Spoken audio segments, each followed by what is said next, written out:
Welcome back in this class. Previous class में हमने study किया था कि राइटर जो है वो सिटी में चला गया था। वहाँ जाकर उसके पेरेंट्स जो है वो सिटी में सेटल हो गए थे। उसके जस्ट बाद में उन्होंने जो है उसके पेरेंट्स ने दादी को और राइटर को वहाँ पर सिटी में बुला लिया।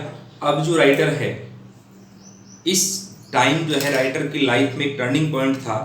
दादी और जो राइटर है उनकी लाइफ का एक टर्निंग पॉइंट था, उनकी फ्रेंडशिप का एक टर्निंग पॉइंट था, क्योंकि अब जो राइटर है वो दादी के साथ में स्कूल नहीं जाता था। दादी उसको स्कूल छोड़ने नहीं जाती थी, क्योंकि अब राइटर एक इंग्लिश मीडियम स्कूल में जो है उसका दाखिला करवा दिया गया पेरेंट्स के द्वारा, और अब वो एक मोटर बस में स्कूल जाया करता था। ओके, और जो पहले वाला सिस्टम चल रहा, दादी जो धार्मिक ग्रंथ पढ़ा करती थी, जो पहले हमने प्रीवियस क्लास में पढ़ा, प्रीवियस जो पैराग्राफ है उसमें पढ़ा, तो धार्मिक ग्रंथ जो है वो दादी स्कूल में जाती थी। वहाँ पर पास में जो स्कूल था, पास में एक मंदिर था उसे सटा हुआ, वहाँ पर दादी धार्मिक ग्रंथ पढ़ा करती थी और राइटर जो है अपने स्कूल में अपना जो भी लेसन्स होते थे वो पढ़ा करता था। ओके, तो अब जो शहर में जाने के बाद जो है वो उनका जो लगाव है धीरे धीरे वो कम हो गया, क्योंकि दादी मंदिर पहले जाया करती थी लेकिन अब वो मंदिर वगैरह नहीं जाती, उसके साथ स्कूल नहीं जाती है। दादी केवल अपने घर पे रहती है। ओके, और अपने काम में बिजी रहती है। लेखक जो है वो स्कूल चला जाता है, इंग्लिश मीडियम स्कूल में जो है जाता है। वो जब साथ में जाया करती है तो उनका अटैचमेंट बहुत अच्छा था, लेकिन अब धीरे धीरे जो उनका अटैचमेंट है वो वैसे दिल से कम नहीं हुआ, लेकिन वैसे अटैचमेंट कम हो गया। अब उनकी लाइफ का एक टर्निंग पॉइंट था। ओके, अब इसके बाद में हम देखते हैं नेक्स्ट जो पैराग्राफ है उसमें क्या बताया गया है। Okay, let's see the next paragraph. As the years rolled by, जैसे दिन गुजरते गए, we saw less of each other, हम एक दूसरे को कम ही देखा करते थे। मतलब राइटर ये कह रहा है कि जैसे ही साल गुजरते गए, ईयर्स मींस साल जो है वो गुजरते गए, तो हम एक दूसरे से एक तरह से कम मिलने लगे, या हो सकता है इसका मीनिंग ये भी हो सकता है, मतलब दोनों मीनिंग आप ले सकते हैं इसके। सो मीन्स क्या होता है, मिलना भी होता है, सी मीन्स, और ये सेकंड फॉर्म है तो क्या हो गया, मिले या मिलते थे। ओके, मिलते थे या देखते थे, तो हम एक दूसरे को कम देखते थे, कहने का मतलब एक दूसरे से कम मिला करते थे। ओके, फॉर सम टाइम, कुछ समय के लिए, she continue to wake me up, लगातार मुझे वो जगाती थी, या उसने जो है दादी मुझे लगातार जगाया भी, and get me ready for school, और मुझे स्कूल के लिए तैयार भी किया। ओके, क्या तैयार भी करती थी। ये बात कब की है, जब ये राइटर और दादी दोनों शहर में चले जाते हैं, ये तब की बात है। ओके, तो इसमें क्या समझे आप, इसमें कि साल गुजरते गए और हम एक दूसरे से कम मिलने लगे। For some time she continue to wake me up, कुछ समय के लिए दादी मुझे लगातार जगाती रहती थी, and get me ready for school, और मुझे स्कूल के लिए तैयार करती रहती थी। Okay, gate me ready means मुझे तैयार करना। व्हेन आई केम बैक, जब मैं वापस आता था, सी वुड आस्क मी, मुझे पूछा करती थी कि what the teacher had taught me, कि आज टीचर ने उसे क्या पढ़ाया था, ये मुझे दादी पूछा करती थी। जब राइटर स्कूल से वापस आता तो दादी इस प्रकार के सवालात है वो किया करती थी। और फिर मैं क्या करता, राइटर के स्टेटमेंट आगे देखिएगा, राइटर क्या कह रहे हैं, I would tell her English words, मैं उसे इंग्लिश वर्ड्स जो इंग्लिश शब्द जो बताया करता था, ओके, जो मैं वहां स्टडी किया करता था वो इंग्लिश वर्ड्स में बताया करता था, and little things of western science and learning, और फिर मैं कुछ शब्द जो है, कुछ चीजें, कुछ बातें, लिटिल थिंग्स कुछ छोटी बातें, ऑफ वेस्टर्न साइंस जो पश्चिमी विज्ञान है उसके बारे में बताया करता था, एंड लर्निंग और कुछ सीखने के बारे में बताया करता कि आज मैंने ये कुछ पश्चिमी विज्ञान के बारे में सीखा है, कुछ और छोटी छोटी बातें मैंने सीखी है स्कूल में जाकर के। जैसे अब क्या क्या बताया करता था राइटर, वो देखिएगा आगे। द लॉ ऑफ ग्रेविटी, गुरुत्वाकर्षण का जो नियम है, गुरुत्वाकर्षण का सिद्धांत है, जो किसका था, आर्किमिडीज का। तो गुरुत्वाकर्षण का नियम, लॉ मींस या नियम, आर्किमिडीज का जो गुरुत्वाकर्षण का नियम है, क्या नियम है, प्रिंसिपल, सिद्धांत। क्या सिद्धांत है, द वर्ल्ड बीइंग राउंड, कि पृथ्वी गोल है। ओके, ये उसका सिद्धांत था। तो ये चीज है वो आकर के दादी को राइटर बताया करता था, लेकिन बुजुर्ग जो लोग हैं इन बातों से खुश नहीं होते हैं, उनको ये पता नहीं होता कि लॉ ऑफ ग्रेविटी होता क्या है। ओके, वो तो धार्मिक ग्रंथ पढ़ते हैं और धार्मिक ग्रंथों के बारे में ज्यादा जो है उनका नॉलेज होता है, तो धार्मिक ग्रंथों के बारे में उनको बताया जाता है तो वो ज़्यादा खुश रहते हैं। बट यहाँ इंग्लिश मीडियम स्कूल में राइटर की इंग्लिश मीडियम स्कूल में इस प्रकार के धार्मिक ग्रंथ पढ़ाए नहीं जाते थे, इसलिए दादी इस बात से उदास रहती थी या नाखुश रहती थी। Okay, ETC this made her unhappy, और ये जो बात है वो दादी को उदास कर देती थी। कौन सी बात? जब राइटर आकर के और लॉ ऑफ ग्रेविटी बताया करता था, जो आर्किमिडीज का सिद्धांत है कि पृथ्वी एक तरह से गोल है। ओके, पृथ्वी के गोल होने के बारे में या संसार के गोल होने के बारे में, मान लो वर्ल्ड बीइंग राउंड, संसार के गोल होने के बारे में ये जो सिद्धांत था आर्किमिडीज का, एक तो ये सिद्धांत कौन सा? लॉ ऑफ ग्रेविटी, गुरुत्वाकर्षण का सिद्धांत, और दूसरा कौन सा सिद्धांत? Archimedes principal. आर्किमिडीज का सिद्धांत कौन सा? पृथ्वी संसार के गोल होने का। देखो ये अलग है, ये अलग है। ओके, इस प्रकार से गुरुत्वाकर्षण का जो नियम है वो एक तो, और दूसरा आर्किमिडीज का जो प्रिंसिपल है, क्या? संसार के गोल होने के बारे में। इस प्रकार की जो बातें हैं वो राइटर दादी को आके बताता था, और दादी को आकर बताने से ये जो बातें दादी को अच्छी नहीं लगती, उनके आउट ऑफ माइंड थी, तो दादी इस बात से उदास हो जाया करती थी। ओके, इसके बाद देखिएगा, she could not help me with my lessons. दादी है वो क्या कर सकती थी, क्या नहीं कर सकती थी? शी कुड नॉट हेल्प मी, वो मुझे या मेरी सहायता नहीं कर सकती थी विद माई लेसन्स, मेरे जो लेसन्स हैं उनमें दादी मेरी सहायता नहीं कर सकती थी। Okay, she did not believe in the things, इन चीजों में दादी जो है वो विश्वास भी नहीं करती थी। बिलीव मीन्स विश्वास करना। They taught at the English school, जो इंग्लिश स्कूल में पढ़ाई जाती थी ये चीजें, उन पर दादी विश्वास नहीं करती थी। And was distressed, distressed means परेशान, और दादी परेशान भी थी। क्या परेशान थी? कि that there was no teaching about God and the scriptures. English medium school में क्या नहीं था? देयर वॉज नो टीचिंग, ऐसा कोई सीख या ऐसी कोई स्टडी, ऐसी कोई पढ़ाई वह नहीं थी अबाउट गॉड, ईश्वर के बारे में, ओके, भगवान के बारे में, एंड द स्क्रिप्चर्स, और जो धार्मिक ग्रंथ हैं, स्क्रिप्चर्स का मीन्स धार्मिक ग्रंथ, तो धार्मिक ग्रंथ के बारे में या धार्मिक ग्रंथों के बारे में और ईश्वर के बारे में किसी प्रकार की कोई टीचिंग वहां नहीं थी, कोई वहां ऐसा पठन जो है, अध्यापन कह सकते हैं आप इसको, टीचिंग मीन्स अध्यापन, तो ऐसा कोई अध्यापन वहां इंग्लिश मीडियम स्कूल में नहीं था।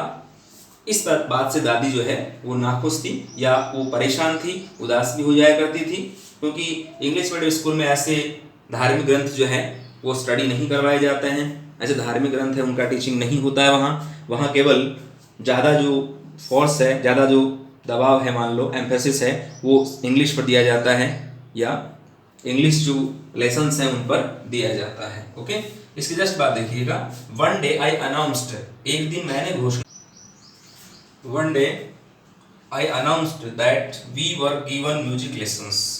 तो एक दिन क्या कहा, राइटर जो स्कूल से आया तो राइटर ने अपनी दादी को बोला कि आज हमें म्यूजिक लेसन्स दिए गए, we were given music lessons. Okay, she was very disturb, वो बहुत ज़्यादा परेशान थी, डिस्टर्ब मीन्स परेशान, टू हर म्यूजिक, मतलब उसके लिए, किसके लिए? दादी के लिए म्यूजिक क्या था? Music had lewd association, lewd means होता है कामुक, काम भावना पैदा करने वाला, तो ये जो है म्यूजिक क्या था? एक तरह से काम भावना पैदा करने वाला एक साहचर्य वो था। Okay, it was the monopoly of harlots, monopoly means एकाधिकार, ये जो संगीत है, इसका मतलब संगीत से है, म्यूजिक से है, तो ये म्यूजिक जो था वो क्या था? एक तरह से इस पर एकाधिकार किसका था? वेश्याओं का एक एकाधिकार इस पे होता था, या फिर भिखारियों का एकाधिकार इस पर था। इट वॉज द मोनोपोली, ये मोनोपोली था, एकाधिकार था किसका? वेश्याओं का या फिर भिखारियों का एकाधिकार इस पर होता था या इस पर एकाधिकार था। एंड नोट मींट, इसका मतलब नोट मींट, इसका मतलब क्या नहीं था? फॉर जेंटल फोक, जो सज्जन लोग हैं, जेंटल फोक मीन्स सज्जन लोग, तो सज्जन लोगों पर इसका एकाधिकार नहीं था, मीन्स सज्जन लोगों के लिए जो संगीत है वो बिल्कुल भी नहीं था। ये किसका अधिकार था, या ये किसके लिए ज्यादा सुटेबल था? या तो हार्लोट्स के लिए या फिर बेगर्स के लिए। ओके, इस प्रकार दादी को ये बात बहुत बुरी लगी जब राइटर ने ये बताया कि आज हमें म्यूजिक लेसन्स दिए गए। मीन्स आप ये कह सकते हैं कि दादी जो है, उसकी जो ग्रैंड मदर है, she was not happy with musics, such type of musics given in the schools में दिए गए म्यूजिक जो है उनसे दादी बहुत ज़्यादा परेशान है या हैप्पी वो नहीं थी, ऐसा इसमें बता रखा है। शी सेड, उसने क्या कहा बाद में? नथिंग, उसने कहा, बट हर साइलेंस, उसकी साइलेंस का मीन्स क्या था? मीन डिसअप्रूवल, डिसअप्रूवल मीन्स असहमति। दादी ने असहमति अपनी व्यक्त कर दी, इस प्रकार का जो म्यूजिक लेसन्स है वो she doesn't like. Okay, she rarely talked to me after that. इसके बाद दादी ने उससे बात जो है वो बिल्कुल करना बंद कर दिया, एक तरह से मुश्किल से बात किया करती थी। तो कहने का मीन्स ये हुआ कि जो स्कूल्स में दिए जाने वाले जो लेसन्स हैं, म्यूजिक लेसन्स हैं, या फिर मान लो आर्किमिडीज के सिद्धांत वगैरह हैं, और फिर जो गुरुत्वाकर्षण का सिद्धांत है या नियम है, इस प्रकार के जो रूल्स रेगुलेशंस हैं या फिर जो एंटरटेनमेंट का जो सिस्टम है वो बुजुर्ग लोगों को पसंद नहीं आता था। पहले नहीं आता था, आजकल भी नहीं आता कई जगह, लेकिन कई लोगों की जो मेंटेलिटी है वो अलग होती है कि बच्चों का एंटरटेनमेंट भी किया जाना चाहिए। तो इस प्रकार हमने इस लेसन में क्या देखा, इस पैराग्राफ में क्या देखा, यहाँ पर जैसे जैसे टाइम गुजरता गया, ओके, तो उनके बीच में जो इंटीमेसी है वो धीरे धीरे कम होने लगी, क्योंकि उसका जो माहौल थोड़ा चेंज हो गया, और यहाँ पर उसके स्कूल का माहौल चेंज हो गया, और स्कूल का माहौल चेंज होने से जो दादी है उसका भी एक तरह से माहौल चेंज हुआ, क्योंकि उसकी वो टच में कम रहा करती थी। पहले जब गाँव में रहती थी तब उसको लगातार मतलब उसके साथ में रहना, उसको जगाना, उसके साथ में जाना, ओके, स्कूल तक जाना, फिर स्कूल से वापस आते टाइम उसको साथ लेके आना, इस प्रकार का सिस्टम जो है, जब वो गांव में थे दादी और जो उसका पोता है या राइटर है, तब उनका सिस्टम अलग था। उसके जस्ट बाद जैसे वो वहाँ सेटल हुए हैं सिटी में, तो उनका माहौल थोड़ा सा चेंज हो गया, और ऐसा माहौल चेंज होने से दादी और उसके बीच में इंटीमेसी भी जो है वो कम हो गई। ओके, अब इसके बाद थोड़ा सा हम ग्रामेटिकल पोर्शंस का देखते हैं कि इसमें क्या बता रखा है। ओके, तो ये जो हमारा लेसन है या जो पैराग्राफ है जिसको हम स्टडी कर रहे हैं 12th आरबीएससी बोर्ड, उसकी जो सप्लीमेंट्री बुक है पैनोरमा, उससे हम लेसन स्टडी कर रहे हैं। तो हमारा सेकंड लेसन चल रहा है। ओके, तो हमें इसको ग्रामेटिकल भी स्टडी करना है, इसका ट्रांसलेशन भी स्टडी करना है, इसकी जो वोकैब है उस वोकैब को भी हमें तैयार करना है। यदि हम वोकैब को तैयार नहीं करते हैं तो हमें आगे चल करके बहुत बड़ी प्रॉब्लम क्रिएट होती है। तो हमारा वोकैब भी स्ट्रॉन्ग होना चाहिए। अगर वोकैब स्ट्रॉन्ग नहीं है तो फिर आप ट्रांसलेशन नहीं कर सकते। ओके, इंग्लिश में मेन इंपॉर्टेंट जो चीज है वो होती है vocab. If you have vocab then you can translate any type of sentence in English. If you haven't vocab, आपके पास वोकैब नहीं है, तो you can't translate any type of sentence. Okay, आपके पास वोकैब नहीं है तो आप ट्रांसलेट नहीं कर सकते, और आपके पास वोकैब है तो आप ट्रांसलेशन कर सकते हैं।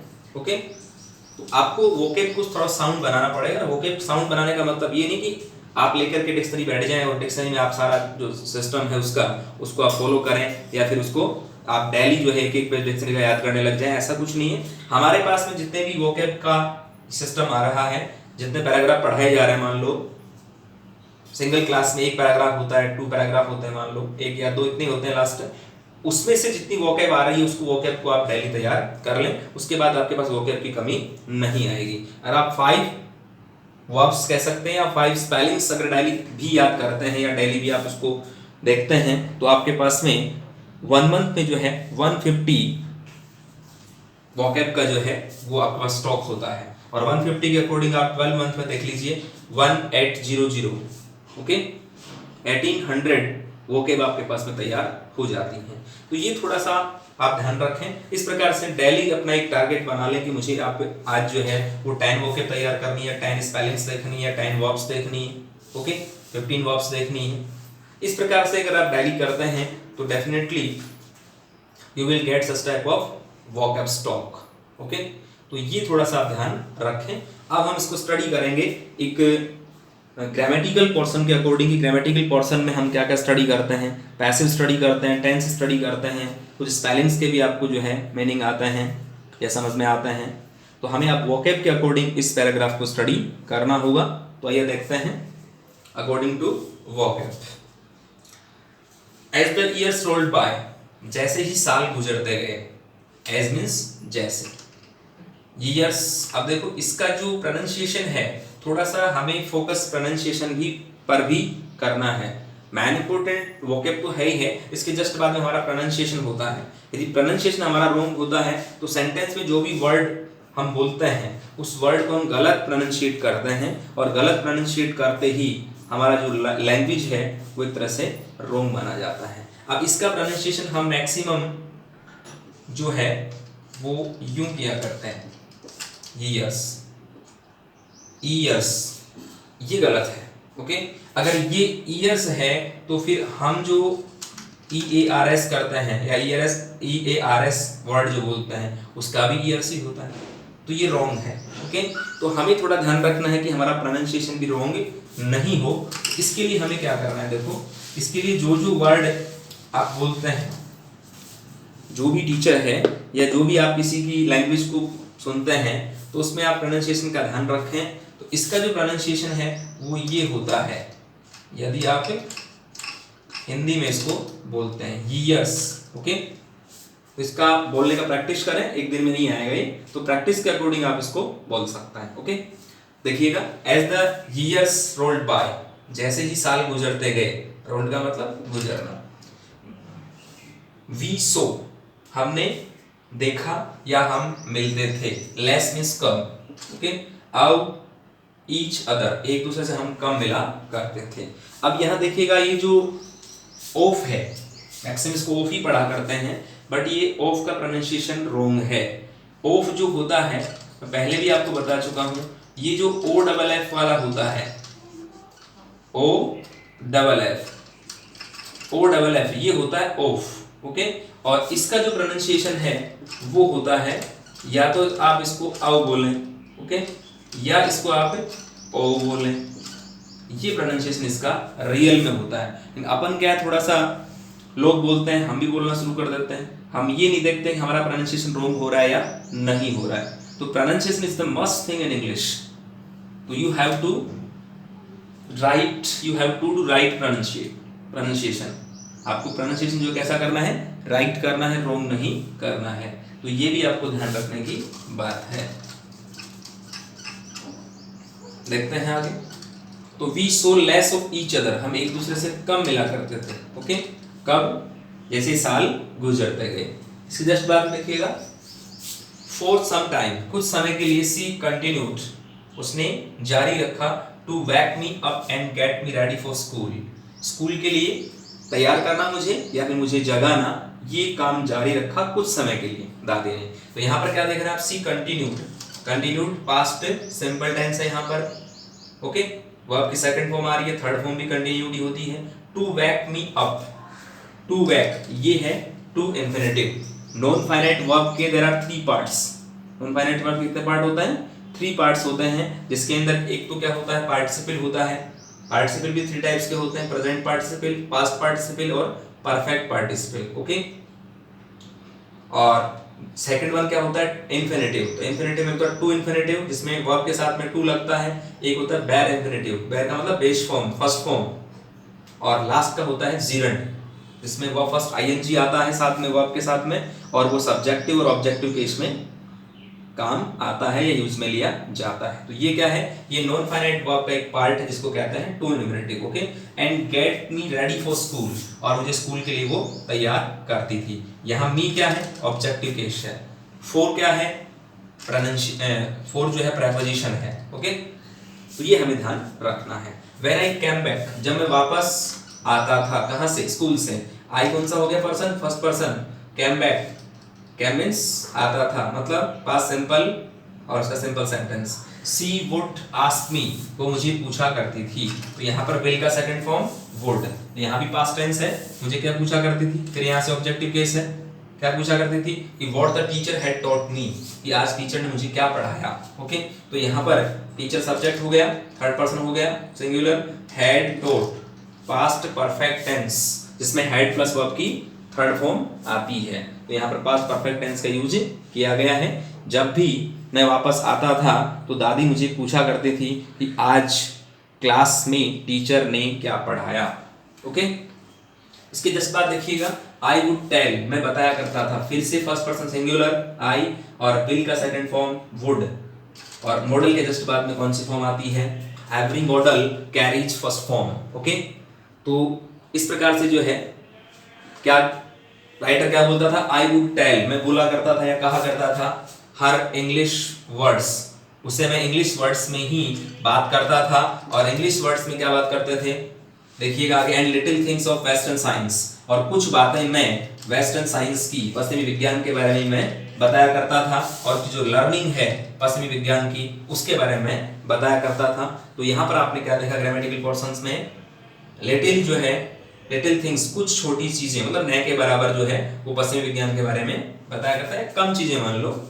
ओके, एंड लर्निंग, और लर्निंग मीन्स सीखना जो है, किसका सीखना, the law of gravity, law of gravity, गुरुत्वाकर्षण का सिद्धांत, इसके बारे में बताया करता था। एंड आर्किमिडीज प्रिंसिपल, और आर्किमिडीज के सिद्धांत के बारे में, प्रिंसिपल सिद्धांत और लॉ मीन्स कानून, तो गुरुत्वाकर्षण का कानून या नियम कह सकते हैं आप, तो गुरुत्वाकर्षण का नियम और आर्किमिडीज का सिद्धांत है, उसके बारे में दादी को बताया करता था। तो ये बातें दादी को समझ में आती नहीं थी। ओके, और ये जो आर्किमिडीज का प्रिंसिपल होता है, ये क्या होता है, देखो, द वर्ल्ड बीइंग राउंड, संसार जो है उसके गोल होने के बारे में मैं दादी को बताया करता था। ओके, तो ये हमें थोड़ा सा ध्यान रखना है। ETC मीन्स होता है एटसेट्रा, इसको मैक्सिमम जो लोग हैं जब भी इसका प्रोनाउंसिएशन करते हैं तो एटसेट्रा बोलते हैं, but that is wrong. Okay, इसका जो रियल में प्रोनाउंसिएशन होता है, लैटिन वर्ड है ये, तो ये होता है इसका, देखिएगा,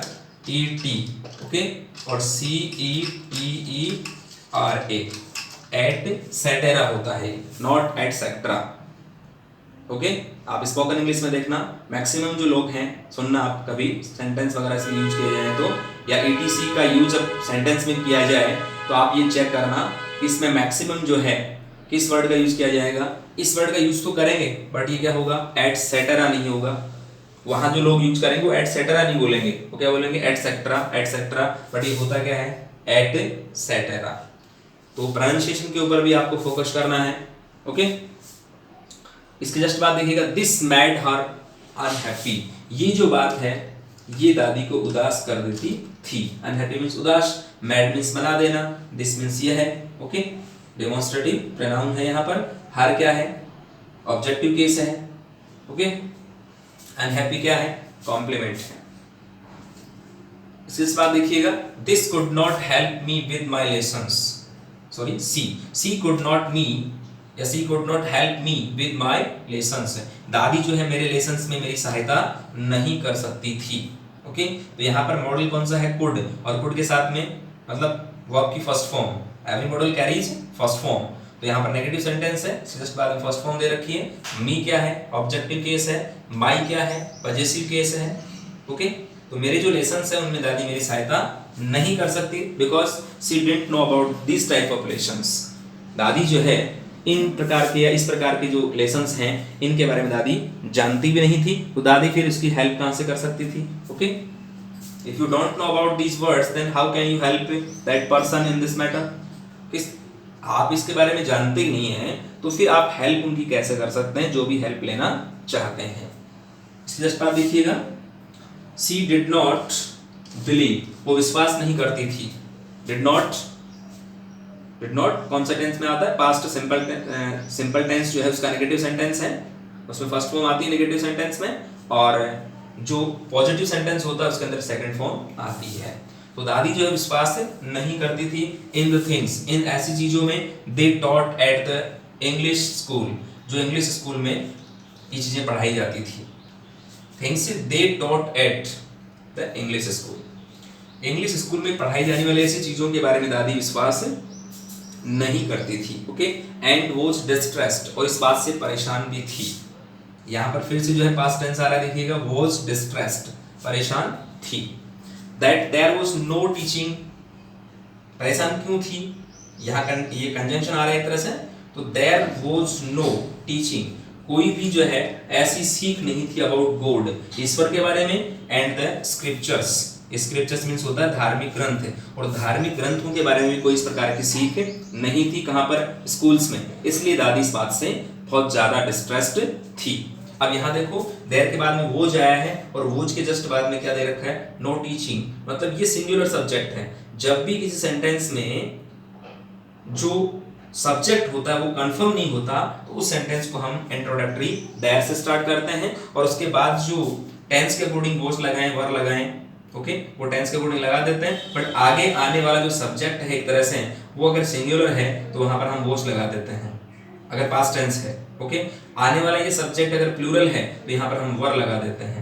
यदि ये प्रेजेंट टेंस की बात होती है तो यहाँ पर अगर मान लो सिंगुलर सब्जेक्ट हुआ तो उसमें हम इज लगा देते हैं, यहाँ पर अगर प्लूरल सब्जेक्ट हुआ तो हम आर लगा देते हैं। ओके, इस प्रकार से हमें जो है इन वर्ब्स का जो मैन वर्ब्स हैं उनका यूज करना होता है। वन डे, एक दिन क्या होता है देखिएगा, आई अनाउंस्ड, मैंने घोषणा की, मतलब राइटर ने बोला, राइटर ने स्कूल से आके ये बोला कि दादी देखो आज हमें इस प्रकार की चीजें सिखाई गई। अब उसको राइटर को ये पता नहीं था कि मेरे ये बताने से दादी जो है ज्यादा परेशान हो जाएगी, या दादी का इस बारे में जो विचार है, दादी के जो आइडियाज हैं, ओके, दादी की जो थिंकिंग है वो थोड़ी सी डिफरेंट है, ये राइटर को पता नहीं था। तो राइटर ने आके बोल दिया कि दादी आज जो है हमें इस प्रकार के लेसन्स दिए गए। देखो, I announce that we were given music lessons, हमें संगीत के लेसन दिए गए। अब संगीत के लेसन का नाम सुन करके और दादी की जो थिंकिंग है वो थोड़ी अलग थी, और वो देखो कितनी परेशान होती है। सी वॉज वेरी डिस्टर्ब्ड, वो बहुत ही ज्यादा परेशान थी ये सब सुन करके। ये देखो यहाँ पास्ट सिंपल टेंस आ रहा है, मतलब वोज सेकंड फॉर्म, बी की सेकंड फॉर्म वोज होती है और इसकी थर्ड फॉर्म जो है ना वो होती है बीन। तो दादी बहुत ही ज्यादा परेशान थी। टू हर, अब दादी का जो आइडियाज है, दादी की जो थिंकिंग है संगीत के प्रति, वो देखना क्या है इसमें। टू हर, उसके लिए, किसके लिए, ग्रैंड मदर के लिए, दादी के लिए, राइटर की दादी के लिए, music had lewd association. Music क्या होता है, ल्यूड मीन्स कामुक, काम भावना पैदा करने वाला, एसोसिएशन में साहचर्य। तो ये जो म्यूजिक है दादी के लिए वो एक तरह से क्या था, to her music had, music के अंदर क्या था, म्यूजिक क्या रखता था, ल्यूड एसोसिएशन रखता था, कामुक जो साहचर्य है वो म्यूजिक रखता था। तो यहाँ पर भी आप क्या देख रहे हैं, यहाँ पर भी हैड आ रहा है, हैड का मतलब सेकंड फॉर्म किसकी, हैव की, ओके। यदि यहाँ पर मैन वर्ब और आ जाता, यहाँ पर थर्ड फॉर्म आ जाता, इट मींस ये क्या हो जाता है, पास्ट परफेक्ट टेंस हो जाता।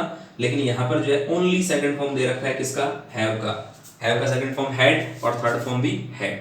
तो ये हमें थोड़ा सा यहाँ ध्यान रखना है। अब देखो about music, about music what was the thinking of mother, thinking of grand mother, संगीत के बारे में दादी का जो थिंकिंग है, विचार है, वो क्या था देखिएगा। इट वाज द मोनोपोली, ये एकाधिकार था। दादी ने क्या बोला कि एकाधिकार किसका था, यहाँ पर देखो फिर से पास्ट टेंस आ रहा है, पास्ट सिंपल टेंस आ रहा है कि किसका एकाधिकार था, ऑफ हार्लोट्स, हार्लोट्स मींस द वेश्याएं, जो पैसे के लिए जो है काम करती हैं, या संगीत जो है वो भी इनका पैसा होता है एक तरह से। एंड बेगर्स, और भिखारी, भिखारियों का काम होता है संगीत पर एकाधिकार करना, या फिर वैश्यों का काम होता है, ओके। एंड डोंट मीन, इसका मीन्स क्या था, इसका मीन्स नहीं था फॉर जेंटल फोक, जेंटल फोक में सज्जन लोग, सज्जन लोगों के लिए इसका कोई मीनिंग नहीं था, ओके। ये काम किसका था, हार्लोट्स का था या फिर बेगर्स का था। हम लोग सज्जन हैं, कहने का मतलब ये था दादी का कि हम लोग कैसे आदमी हैं, हम सज्जन आदमी हैं, इसलिए हमारा काम संगीत का नहीं था। Means grand mother was objecting about music, okay. खैर कोई बात नहीं, आगे देखिएगा। सी सेड, दादी ने क्या कहा फिर आगे देखो, सी सेड नथिंग, कुछ नहीं कहा, बट हर साइलेंस, उसकी जो शांति है, चुप्पी है, उसका मीन्स क्या था, मीन्ट डिसअप्रूवल, असहमति।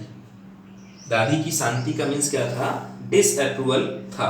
सी rarely talked to me after that, दादी जो है इसके बाद, आफ्टर दैट मीन्स इसके बाद, दादी ने मुझसे मुश्किल से बात की, या दादी मुझसे मुश्किल से बात करती थी। यहाँ पर जो टॉक्ड है वो वर्ब की सेकंड फॉर्म है टॉक की, थर्ड फॉर्म भी टॉक्ड ही होती है, second form talked, third form भी टॉक्ड। तो दादी जो है मुझसे मुश्किल से बात करती थी, ओके। तो यहाँ पर भी क्या है, कौन सा टेंस है, पास्ट सिंपल टेंस है। इसके बाद जब दादी कोई संगीत के बारे में बता दिया ना, किस प्रकार का संगीत किसके लिए क्या है, ये आपको भी बताया गया ऊपर। इस बात को लेकर के और दादी ने राइटर से बात करना बंद कर दिया, या राइटर से बात करना कम कर दिया एक तरह से, क्योंकि दादी के जो विचार हैं, दादी की जो थिंकिंग है, वो एक तरह से संगीत के प्रति अलग है। दूसरी बात, बुजुर्ग लोगों का जो थिंकिंग होता है वो कई चीज़ों के प्रति नेगेटिव होता है, ओके। तो हम उनको हर बात के लिए जो है सेटिस्फाई नहीं कर सकते। तो ये आपको पहले पैराग्राफ में बताया गया था कि अब ये जो लाइफ का टर्निंग पॉइंट था दादी और राइटर के बीच में, वो टर्निंग पॉइंट यहाँ से शुरू होता है, ओके। इसके जस्ट बाद में थोड़ा टर्निंग पॉइंट और चेंज हो जाएगा, ओके। राइटर अभी सिटी में स्टडी कर रहा है, फिर एब्रोड भी चला जाएगा। एब्रोड में जाने के बाद दादी का जो पूरा, यूँ कह सकते हैं आप, जो डेली रूटीन है वो चेंज हो जाएगा, ओके। दादी अपनी मस्ती मस्त रहेगी, ओके।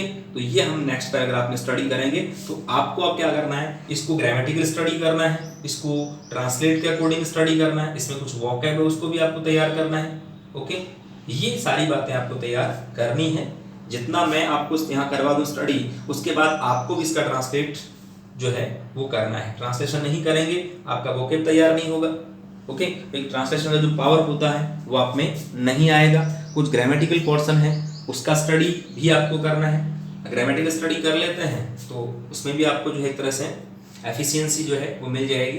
तो ये थोड़ा सा आपको ध्यान रखना है। तो इसमें कौन कौन से टेंसेस का स्टडी किया आपने? एक तो पास्ट सिंपल टेंस का, दूसरा पास्ट परफेक्ट टेंस का। देखिए यहाँ पर हम बार बार देख रहे हैं, यहाँ पर पास्ट सिंपल, ओके, यहाँ पर had plus third form past perfect, यहाँ पर फिर से पास्ट सिंपल, विल का सेकंड फॉर्म वुड, यहाँ पर फिर से पास्ट सिंपल, ओके।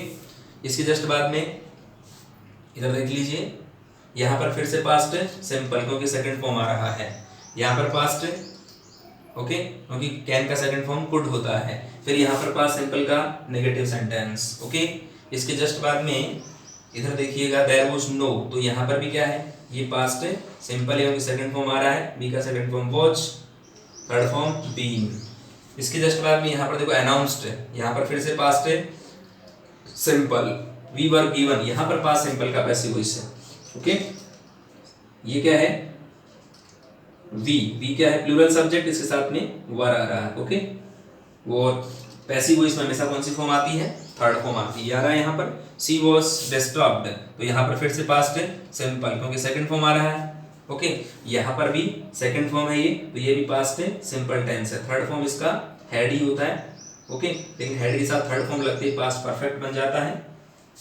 यहाँ पर भी सेकंड फॉर्म है तो पास्ट सिंपल। इसके जस्ट बाद में यहाँ पर देखो मींट, मींट का मतलब होना, ये भी पास्ट सिंपल है, मीन का second form mean, third form भी मींट, यहाँ पर पास्ट सिंपल सेकंड फॉर्म आ रहा है, ओके। इसके जस्ट बाद में टॉक्ड, ये भी सेकंड फॉर्म किसकी, टॉक की। तो क्या देखा यहाँ पर आपने, मैक्सिमम पास्ट सिंपल और पास्ट सिंपल का पैसिव वॉइस इसमें आ रहा है, ये हमने स्टडी किया है। तो आपको इसके अकॉर्डिंग जो है ग्रामेटिकली और ट्रांसलेट के अकॉर्डिंग स्टडी करना है। नेक्स्ट पार्ट जो हम नेक्स्ट क्लास में देखेंगे, तब तक आप इसका लर्निंग करें। Thank you very much, have a nice day, have a good day.